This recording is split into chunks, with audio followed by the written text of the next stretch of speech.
Hello दोस्तों, आज हम लोग बात करेंगे स्वॉट एनालिसिस के बारे में। तो स्वॉट एनालिसिस बहुत ही इंपॉर्टेंट टॉपिक हो जाता है with respect to your RBWM component for the JAIIB examination. अब गाइस, स्वॉट एनालिसिस वैसे तो हम लोग अलग अलग कंटेक्स्ट में पढ़ते हैं, बट आज हम लोग बात करेंगे स्वॉट एनालिसिस की in context of banking sector guys. So देखिए, स्वॉट एनालिसिस का सबसे पहले यूसेज हम लोग देख लेते हैं। तो इसका यूज़ किया जाता है to have a insight with respect to the current market scenario guys. अब देखिए, स्वॉट एनालिसिस के अंदर जो स्वॉट है, what does it actually stands for? So it stands for strength, weakness, opportunity and threat guys. अब एक बैंकिंग सेक्टर के बिहाफ पे अगर देखा जाए तो what can be a strength for a bank? So having a good customer base, wide branch network. इसके अलावा adoption of the advance technologies can be a strength for a bank. Moving ahead, अब हम लोग बात कर लेते हैं weakness के बारे में। सो वीकनेस क्या हो सकती है एक बैंक के लिए? सो एक हाई ऑपरेशनल कॉस्ट होना, इंक्रीजिंग एनपीएज होना और ट्रेडिशनल बैंकिंग के ऊपर रिलाय करना, it can be a weakness for a bank.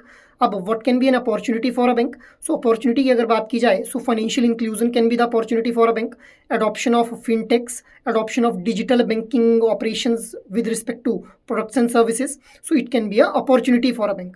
Now let us discuss the threat for a bank. So what can be a threat? तो threat हो सकता है जो रेगुलेटरी गाइडलाइंस इशू की जाती हैं।